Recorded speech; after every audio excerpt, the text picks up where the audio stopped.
Electricast. This episode is brought to you by LinkedIn. Healthcare professionals can lead their careers with LinkedIn. Discover jobs by specialty, preferred shifts, and even desired salary. From mental health therapists to radiology technicians, it's now faster and easier for healthcare professionals to find the right fit. Learn more at linkedin.com/healthcare. Side effects may include faster job placement, improved work-life balance, and increased career satisfaction. The family that vacations together stays together. At least, that was the plan. Except now, the dastardly desk clerk is saying he can't confirm your connecting rooms. Wait, what? That's right, ma'am. You have rooms 201 and 709. No, we cannot be 5 floors away from our kids. The doors have double locks. They'll be fine. When you want connecting rooms confirmed before you arrive, it matters where you stay. Welcome to Hilton. I see your connecting rooms are already confirmed. Hilton, for this day. Welcome to Her Extraordinary Life by Design, where we celebrate women who are shaping their lives one extraordinary day at a time. I'm your host, Leslie Gaudet, self-care coach for women who are ready to make self-care a priority to support them in life and business. Every week, I'll be speaking with inspiring women from various walks of life who will share their personal journeys and will discover how they have fearlessly carved their own paths as business owners, passionately pursuing their dreams and creating a meaningful impact on their communities. So let's get started. Hello, and welcome to Extraordinary Life by Design podcast. I'm your host, Leslie Gaudet, and today we're talking with Dr. Marlene Siegel. Dr. Siegel is a trailblazer in integrative veterinary medicine with over 40 years of experience in the field and more than 2 decades dedicated to pioneering holistic approaches. Her journey into integrative care began 25 years ago following a life-changing event, a riding accident involving her daughter and their horse, Lily. When conventional equine practitioners offered a grim prognosis, Dr. Siegel's refusal to accept defeat led her to explore emerging functional medicine principles. Her determination and holistic approach not only saved Lily, but allowed her to thrive, inspiring her to reshape her veterinary practice into a sanctuary for holistic care. As a respected author, international lecturer, and researcher, Dr. Siegel specializes in ozone therapy, photodynamic therapy, and detoxification. Her veterinary hospital offers the widest array of alternative therapies in the world, reflecting her commitment to finding root cause solutions through bioregulatory medicine. Beyond her clinical work, Dr. Siegel is dedicated to sharing her knowledge through online courses for pet parents and veterinarians, empowering them to integrate holistic practices into their lives and professions. Dr. Siegel, I am so excited to have you join me today. So welcome to the show. Thank you. I'm honored to be here. Well, I'm excited that you're here. We got to talk briefly a little while ago, and so today is our day for getting this podcast episode recorded, and I'm really excited. I want to get right into the questions. Go. Okay. Well, you've spent over 40 years in veterinary medicine, but it was that life-changing experience with your daughter and her horse that sparked your journey into integrative care. Can you take us back to that moment and share how it shifted your entire approach to healing? And what was it about that experience that made you say there has to be another way? Well, I think that probably most of the people that are listening to your podcast have been in this position where you're going through life, everything's good, no major upsets. And then something happens in your life that doesn't allow you to stay in the status quo anymore. Something wakes up in you that says, I have to do more. I have to act bigger. I have to make an impact. I have to change. And that was that incident for me when I was told that I could euthanize my horse or put her out to a pasture. I was like, no, that is not acceptable. And I just remember how many times before that moment I had said to somebody, I'm sorry, there's nothing more that can be done. And now those words were coming back to me and I'm thinking to myself, no, I won't accept that. And I think it's kind of funny that a majority of the animals that come to me with chronic illnesses that owners have been told there's nothing more that can be done, they end up in my door. And all my colleagues laugh and they go, you get the hardest of the heart. And I said, yeah, because I set that intention. I made that promise that it doesn't really matter what the outcome is. We're going to do our best to do everything in our power to help the situation, to help that pet get better, to have quality of life, to live as long as possible. And then it's out of our hands, but we have to do our part. And that means a lot of times going out of the box. So when those words were spoken to me, something just went inside of me that just said, no, we're not going to accept that. And then I started looking for answers. And you know how the universe does, right? The more you look with an intention, then it delivers. So as I started being exposed to more and more human functional medicine, I started exploring how can I extrapolate that into the pet world. And I would call some of these functional doctors and I would say, hey, I'm a vet. I want to be able to do this or that. And they would go, oh, I'm sorry. I don't know how to treat animals. And then I'd say, well, I'm not asking you to treat the animal. I'm asking you to tell me what you do for people. And then I will figure out how to apply that to the animal. And that's how it started. And then everything I started learning for Lily, I incorporated it into my small animal practice. And then it was one miracle after another. Well, we've talked about this a little bit. I have a rescue dog. His name is Jack. We rescued him here in Playa del Carmen, Mexico, where we're currently calling home. And I'm a huge animal advocate. He's 10.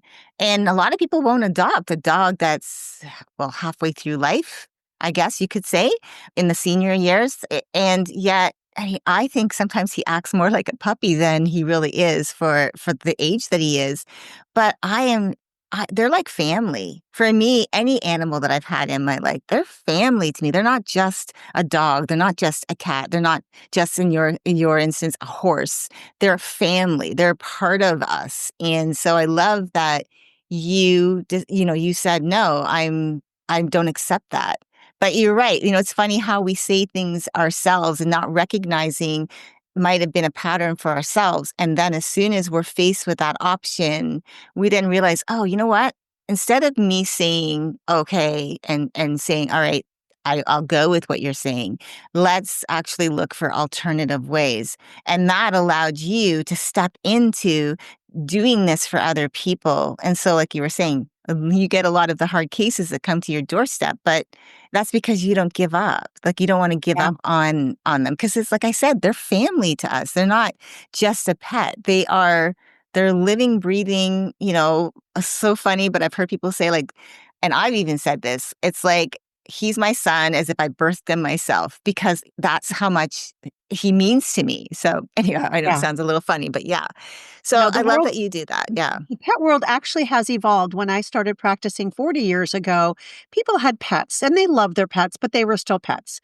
And then we saw a shift to where we became more bonded. They became part of the family, and now they are part of the family. And we see restaurants that are pet friendly. We see hotels that are pet friendly. We see people that travel with their pets and they do everything with their pets. I mean, we turned into that family when we got a dog.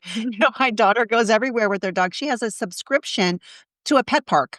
And they go every week. They go out and they just play at the pet park. It's really, the world has changed, and I think in a positive way, because we have so much negativity around us. And people are recognizing that their fur babies bring a level of joy and unconditional love that they may not be getting anywhere else. And so that becomes a really special part of us. And I think the other thing for me was that it helped me as my spiritual growth became more profound. And as my metaphysical side grew, I started realizing how negative we tend to be. Like, we're always saying what we can't do. We're focused on what we can't achieve and what's different about us. But what if we focus on what we can do? What if we focus on solutions? What if we focus on what we all have in common instead of what we don't have in common? And so it was a paradigm shift. And all of that happened because of this wonderful moment in life. Yeah, I love that.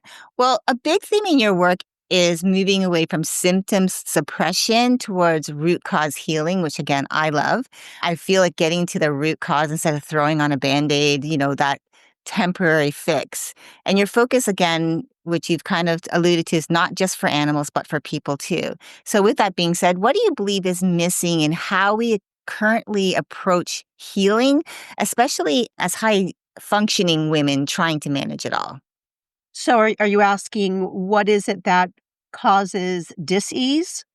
Well, what I'm asking is like, what do you think is missing in how we currently approach healing? And that could be whatever your idea around that is. Okay. Especially because, because as high functioning women, like we're trying to manage everything, right? You're a mom, so Yeah. you've got family life, you've got your practice, you've got everything else going on in your life, and then trying to manage again, even our own healing. Sometimes a lot of the time as women, Hmm. we kind of put ourselves low in the totem pole. So I'm Yeah. just curious what you believe is missing in how, like just in general, it's that we Yeah. currently approach healing. So I would say the very first thing that we have to identify or understand is that we're living in an earth suit. It's a machine. And it's very simple. The things that the machine needs to function are essential nutrients. And then we have to be able to process and get rid of the toxins that we're exposed to. And our bodies have that mechanism. But we, in this day and age, have overwhelmed our body's toxic overload. The organs of elimination just can't keep up with the egregious amount of toxins that we're exposed to. I'll give you an example that's really on my heart recently. I was traveling on a plane and I watched a movie called, I think it's called Plastic Ocean or Ocean's Plastic. And it was all about a documentary on how bad plastic is affecting our planet. And it's killing the oceans and it's killing the birds and the fish. And then we're eating all of that. And these microplastics are horrible. And so I'm coming home from work at 10 o'clock and I'm hungry and I wanted to stop at a local store for us that's healthier. And I'm walking through the store, having just written this article on microplastics, and everything, literally everything other than the produce that was free, that wasn't packaged, had plastic around it. Everything. There was a few glass bottles of drinks, but very few. And then there was a few pieces of produce that were loose and they weren't wrapped in anything. But other than that, everything was in plastic. So the basis for how we identify dis-ease, because there is no disease, there's the body not being in balance. And there's really only three things that cause that. Number one is a deficiency of essential nutrients. So what's missing is we're not eating a healthy, sustainable diet that has the nutrients that we need because our soils are depleted. We don't use regenerative farming practices much. And so deficiency is our first thing. And then the toxicities is what combines with that. So you're deficient in the nutrients that actually run our biological pathways. And some people will go, well, I feel fine. I don't seem to have a problem. And that's because our bodies were built to survive. So when we were in lack, when we didn't have food in the caveman days, we didn't just drop over and stop like your car if it doesn't have gas. It's just not going to run. We have this ability to survive until the times change and you can go back to thriving. So don't rely on the fact that you may not notice a symptom right now. Things aren't working well inside your body if you have deficiencies. And then the toxicities are interfering with biological pathways in a whole different way, but nevertheless having the same impact. So now we have this combination of deficiencies and toxicities that are driving dysfunction, cause the mitochondria, which are the powerhouses in the body that produce the energy, and they communicate with our microbiome, all those wonderful organisms that are supposed to be thriving on us, and they tell the body what to express and not express in the way of gene expression based on what they're perceiving that we're providing from our senses, what we're seeing, what we're hearing, and the neurochemicals that we produce based on what we're hearing, seeing, and thinking. So it's this wonderful complex of things that come together that we call life. But when we are deficient and we're toxic, things start to not work well. And then you reach a point where the body just can't keep surviving, and now you have a symptom. And that symptom is simply the body saying to you, there's a problem. Do you have a migraine headache? Do you have problems with your gut? Are you constipated? Are you coughing? And I'm relaying it to people so that people can relate to it. But then we relate the same things to our pets, only they're not just telling us, oh, I don't feel good today, but they quit eating or they're not being as active or they have other symptoms that indicate that they're not the puppy or kitten that they used to be. And then we attribute that to aging. No, that is not aging. That is the body saying there's something wrong. You made a comment about how your 10-year-old dog acts like a puppy. We all should be acting young until we're ready to transition. There's no such thing as aging and getting decrepit. That's telling us that our body is missing things or it's toxic. And so instead of making excuses, what if we start to dig down and find out what are the deficiencies? What are the toxicities? We can actually test for a ton of them. And then we fix that through intention and making better choices. And then the body starts to respond because it has the innate intelligence to get better. It has the innate intelligence to survive. We just keep getting in the way. Mhm. Yeah, I love what you said. I mean, there's so much, and I'll have to go back and listen to this. And I wish I usually do anyways. I listen to my podcast, but I really love how you were talking about just breaking it all down. One of the things that a key focus of what I do is I focus a lot on energy management. And part of that is like knowing your energy type and your energy times, because I think that's really important because I Yeah. believe that our energy actually helps us to manage our time well or not well. And Yes. so I believe personally that healing is not just physical, that it's affected by our emotions, it's affected by our energy and also our environment. One of the things that really stood out for me, what you said was we make excuses for thinking that, oh, no, it's, aging. And this is something that I've often heard my mom say, oh, it must be my age. And she's 88 years old. And of course, as we get older, things start to go. But I think it's just like you were saying, just thinking about like, where are we deficient? What are the toxins in our body?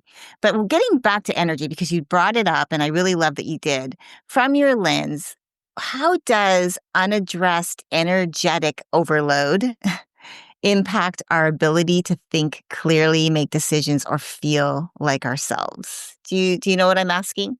I think so. And I'm going to take it back one step further. And really, people think we're just us, we're just a body. But we Yeah. actually have a spiritual body, we have a mental body, we have an emotional body, and then a physical body. So what happens is things start in the spiritual body. That's your connection to higher consciousness. That's where your intuition comes from. That's connection to universal consciousness. That's the big CPU that we're all connected to. And then we move into the mental body. And I know this is only audio, but if I raise my hand and I spread my fingers out, imagine that my thumb is the spiritual body. And then when it's connected, as you run your finger down the web and up into your index finger, they're connected. They're separate, but they're connected. So now we go from our spiritual body into our mental body. And the mental body is where all of our thoughts are. And we have a gazillion thoughts. We don't focus on all of them at the same time. Some are supporting us, some are not supporting us, but those are our thoughts.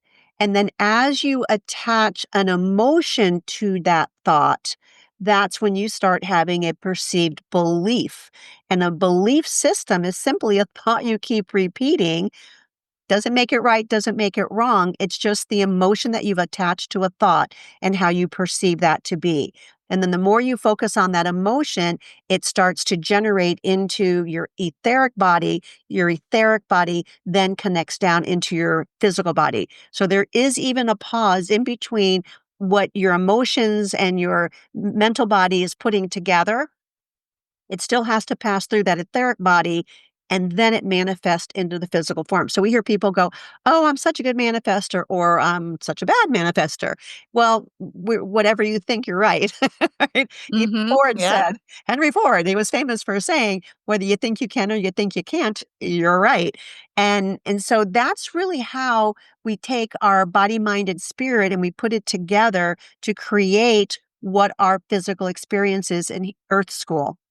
So as we navigate through our life and we have our belief systems about who we are and what we're here for, that's what's creating the energy that drives our desire to do things. So when you're very sad, the world feels so heavy and dense. And then, of course, your pets come in and they lay next to you and you pet them, and that denseness starts to dissipate away. Isn't that interesting? So It's all a perceived level of energy because when we're sad, we're very constricted, we're very dense into our bodies.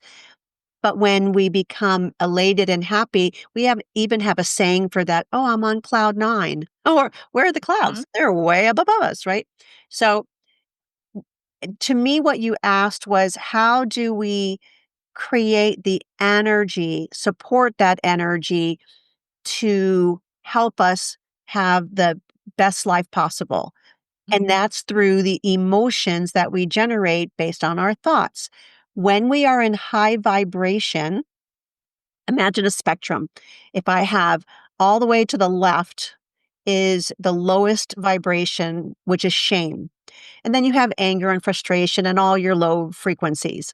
And then when you pivot across the midway and then you get into your higher vibrations, you have joy and compassion and love and gratitude and kindness. And even as I say those words, there's a change in the energy about them. The darker, heavier ones, you can feel that denseness because it reminds us of a time when we felt sad or angry. And then when you're elated and you're in love and you're full of gratitude, you have this wonderful lightness about you. What I think we're missing is the ability to focus on the blessings in our life, the inability to recognize that each and everything that we create in our life, we created it, own it. There was nobody outside of you. And then we get to choose how to perceive that experience. Do we want to look at it as, oh, it was the worst thing in my life that happened? Or what a blessing that this experience helped me to stop, to think, to breathe, to shift my attention, whatever that is, to be able to raise my vibration, to raise my consciousness and be a happier person or be a more productive person or be somebody who you really showed up here to be. Does that make sense?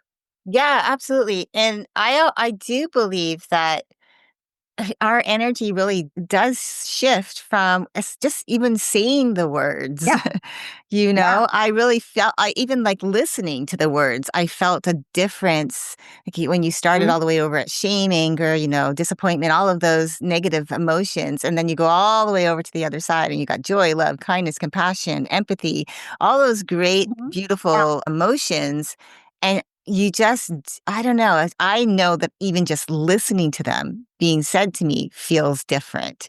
So I love that you said that. Would it be interesting if each of us were able to breathe through our day and when something happens, be able to just for a moment step back from it and go, isn't that interesting? I wonder why this person came into my sphere and showed me something, created anger or frustration, cut me off in traffic, yelled at me, whatever it is.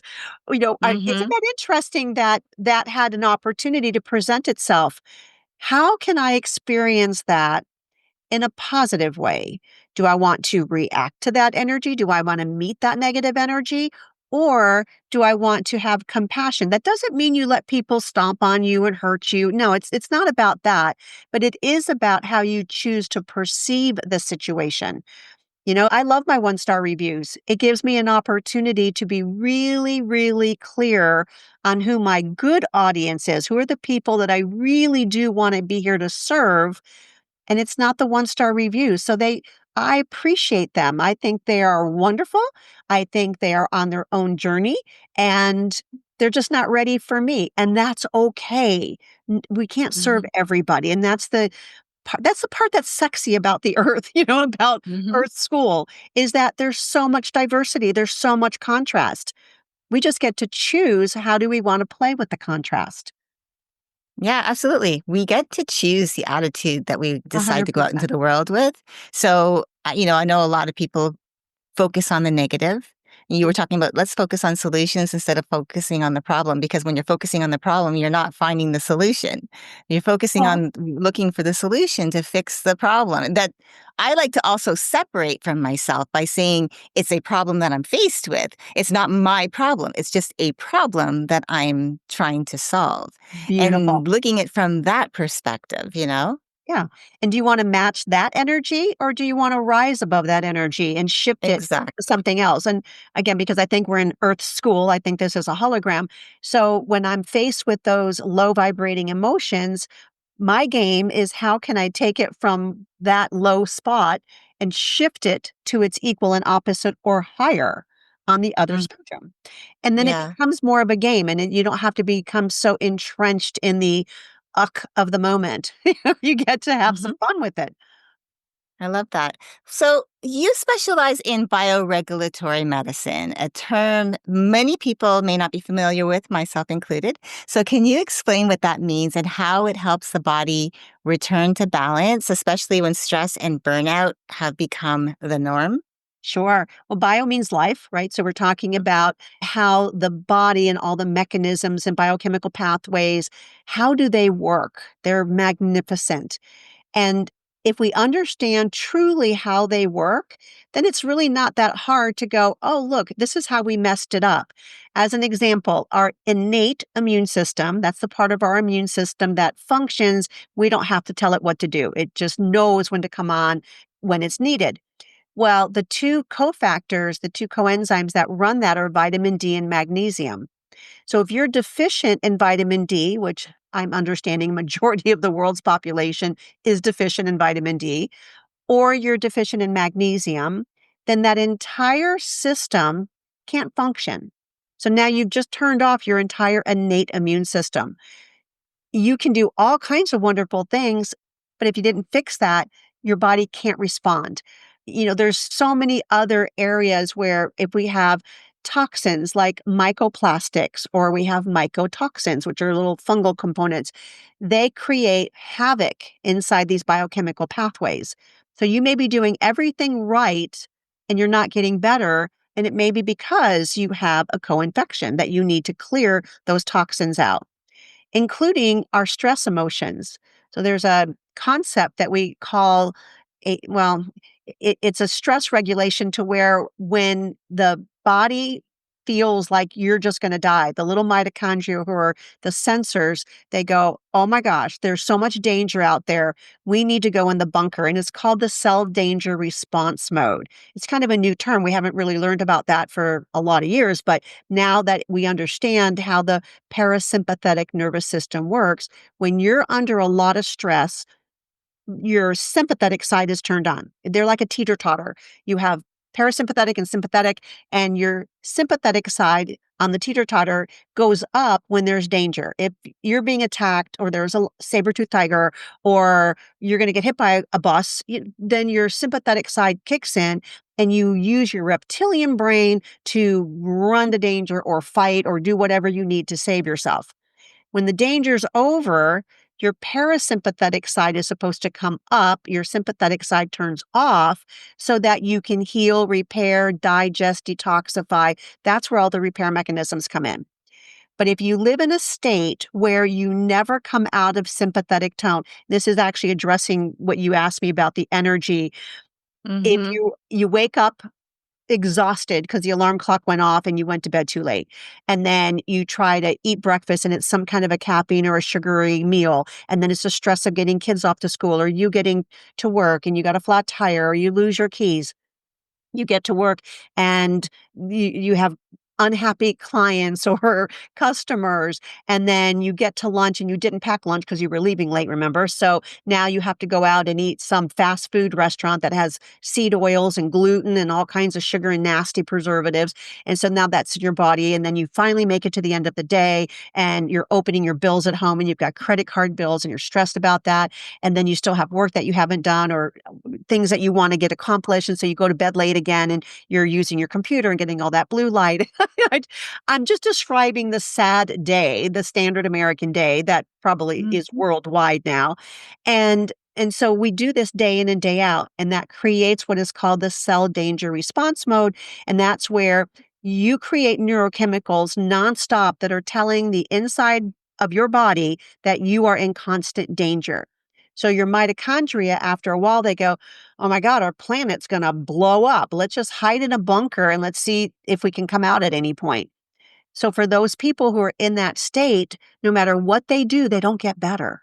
and they can take the best treatments and they have the best supplements and the best products, and they can't get better because they're stuck in nervous system dysregulation. Why that's important to our pets is because when the pet parent is stuck there, their pet entrains to those frequencies. Just like when we go to a really good lecture or a sermon, and we leave all excited and riled up and, we feel like we are empowered and we can do it. We're in training to the energy of that speaker. And then we have people that we know that are energy vampires. And when you leave them, you are just drained. You have to go take a nap because they sucked you dry. I'm just using that as a way for people to be able to identify what that means when you are in training to energy. So we are literally, our pets are in training to us based on whatever that energy is that we're giving off. When we're in a lot of stress and frustration, when they come over and they sit on our lap or they put their head under our hand and we start to pet them and we're starting to feel better, it's because they're taking some of that low vibration and they're saying, here, put it on my shoulder, I'll help Mhm. you feel better. And so they do, we get done petting them when we hug them and we cry and we go, wow, I feel better because they gave us that unconditional love, but they're in training to our frequencies. So now, as we start to recognize that we're creating these frequencies based on how we perceive, how we judge, what our belief systems are, but we have an opportunity to reframe it.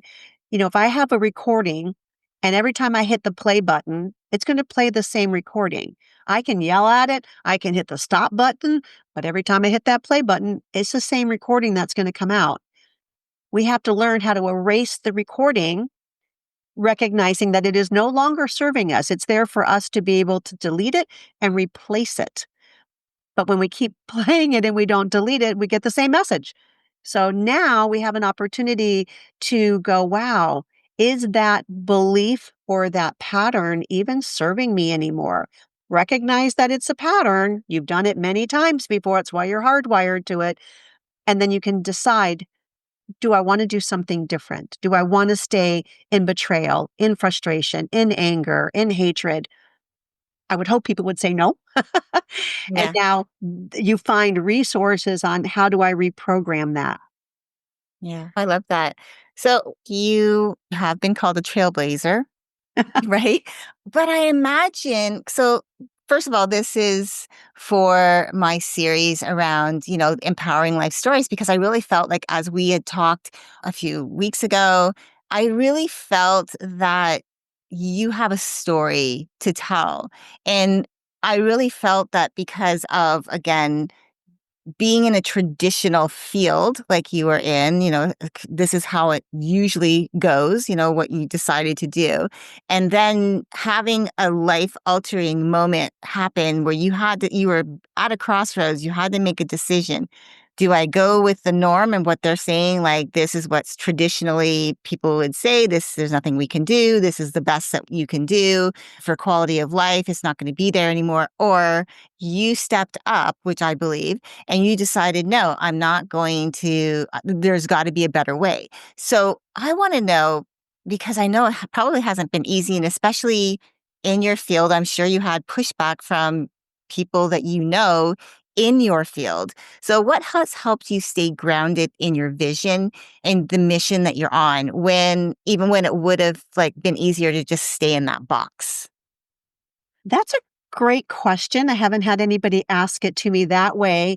I will tell you it has not been hard because my Okay. perception of it has been an amazing, fun journey, and I loved every minute of it, even the most ouchy of moments. I can look back and go, "What a blessing that was." And so, to me, I think it's the attitude of joy and happiness and blessing that I perceive everything with that helps me to continue to go forward and just only look back at how can I do that even better? And when I run against people that they don't quite understand, let's put it that way, I can just say, hey, that's okay. We're not all meant to be at the same place at the same time. And so I just have compassion and kindness. And then I just continue to do what I know is right for me. And, when you're in a room that's dark, the best thing you can do is hold up a light, because what dispels darkness is light. And we came here to be the light. And that's just what I focus on.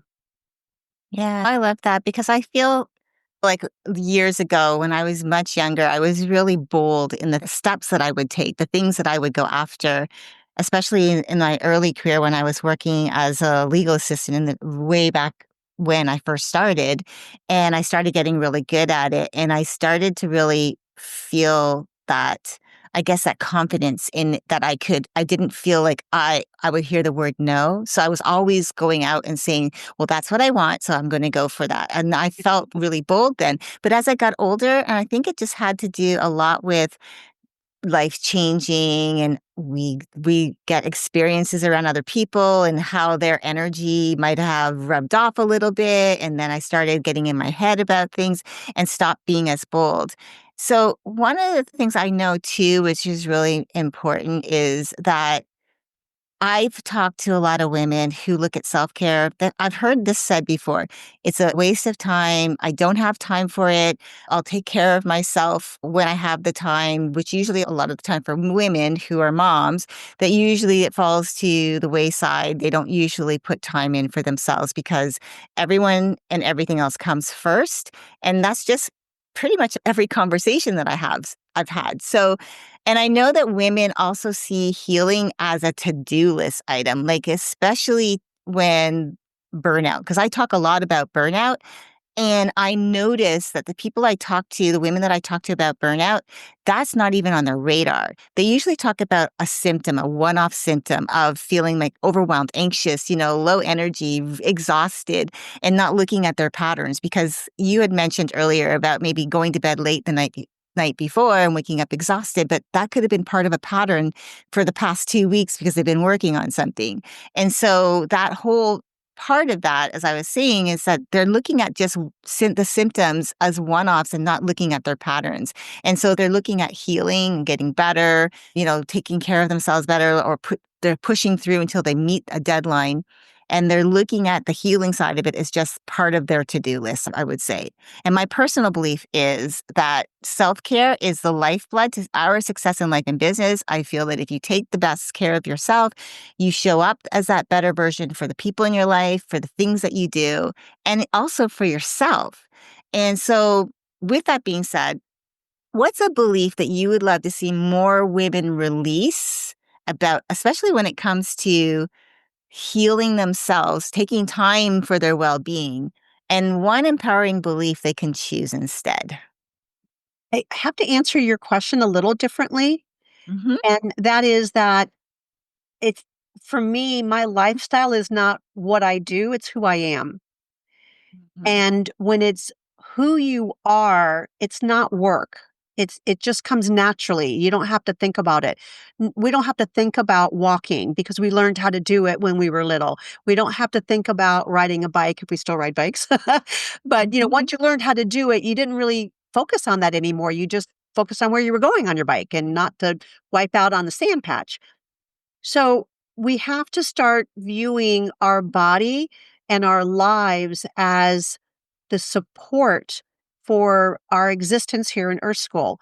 Are we enjoying our life? If the answer is no, what is it that you're not enjoying? And then just fix it. There's no other solution. Are you Mhm. taking care of the Earth suit? What does your diet look like? Are you eating a lot of toxins? Are you eating processed foods? Do you have all your essential nutrients? Do you have good structured water? Are you doing things that make your heart so happy that you're floating on the earth? This is really what we need to turn around and change the way we think, to not what makes me happy and, oh, I can't do that, to this is who I am. We just have to create that lifestyle for ourselves that brings the joy and the happiness. And you have to just define it for yourself. What is that going to look like?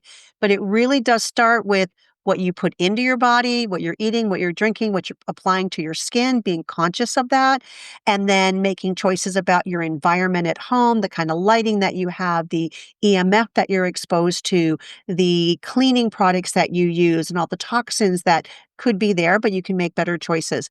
And when the body starts to feel better, you mentally start to feel better.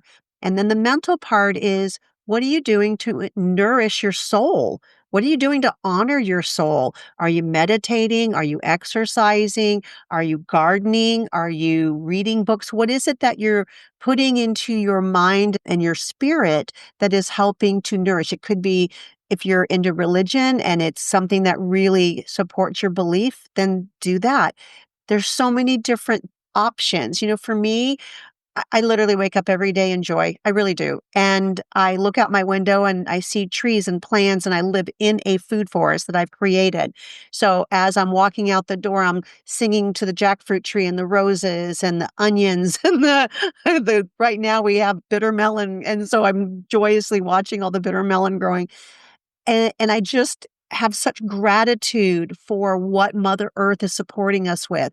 And then that's how I start my day. So everything else it just unfolds from that. I think we make it too hard. We're like overthinking what we're doing in life, and we're making it so difficult that it's a chore. Life isn't a chore. It is a blessing. Every day that you wake up and you can breathe and you can move, that is such a blessing.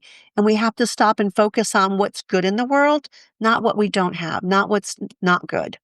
Does that make sense? Yeah. Yeah, absolutely.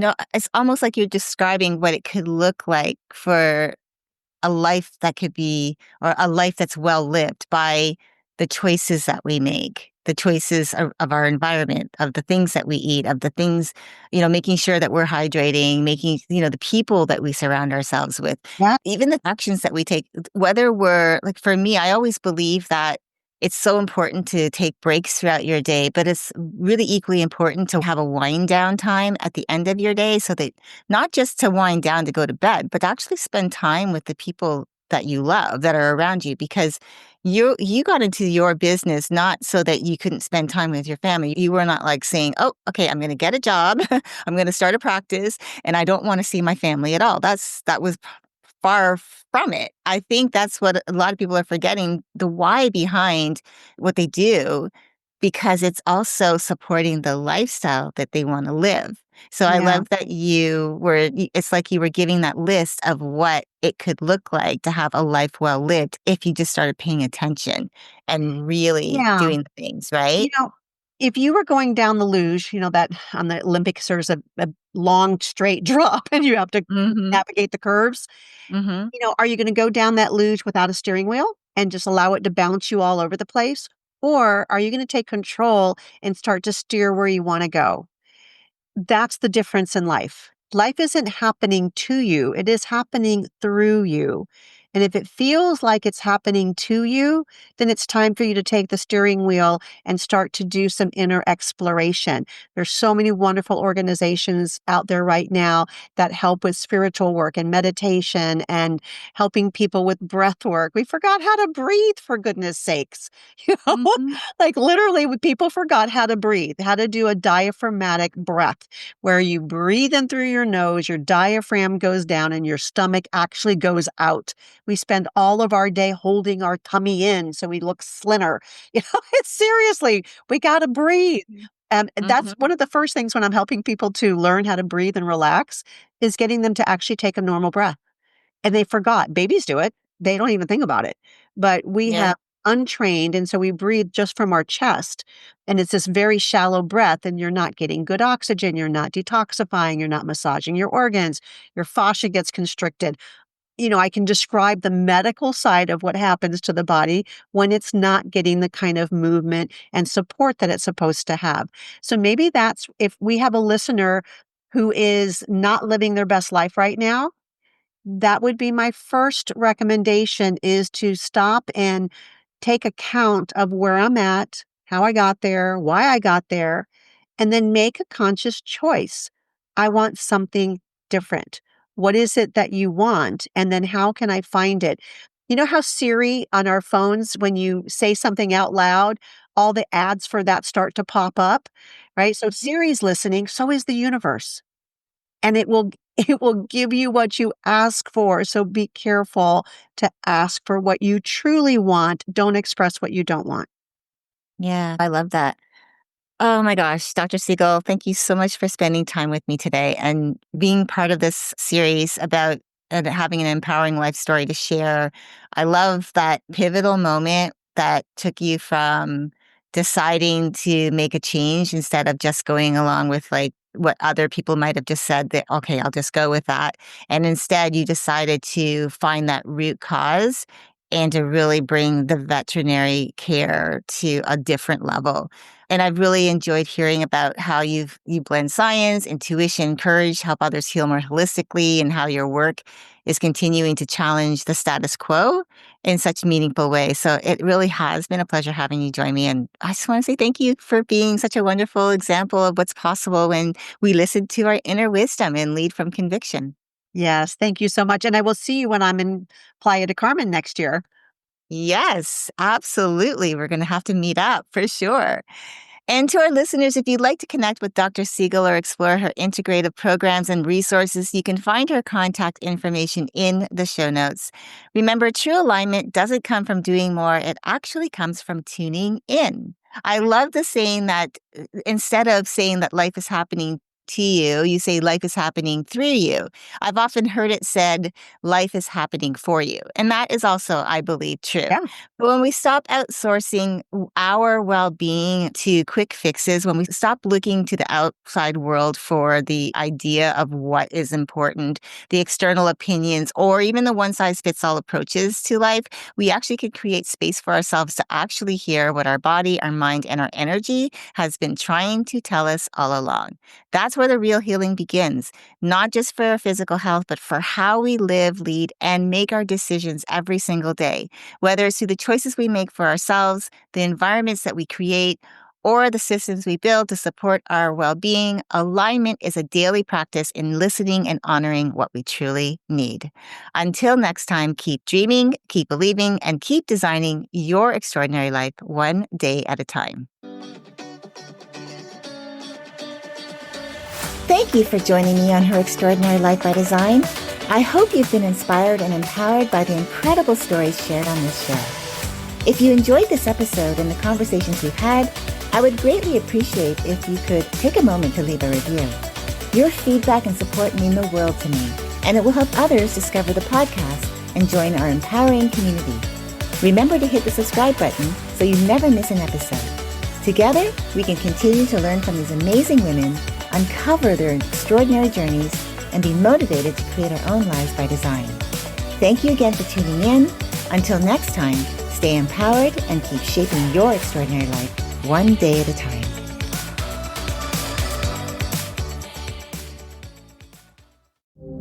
I'm Iris, your host of the Powers of Darkness podcast. Who wrote the mysterious lost version of Dracula? A group of historical researchers and authors will do anything to find out. Lust, money, betrayal, power. It's all here in the Powers of Darkness podcast. Available October 2025. Hey everybody, Diego here from the Candle Power Hour and Candle Power Records. Together with Electrocast Records, we proudly present Imperial Highway, a California sampler. 15 singles tracked by artists all based in California. Every song on Imperial Highway is mastered to deliver. Rock and roll is back, and we got what you want. If you're craving new music, Imperial Highway hits the spot. Download Imperial Highway. Check us out at candlepowerrecords.com and listen to the Candle Power Hour on Electrocast. Electrocast.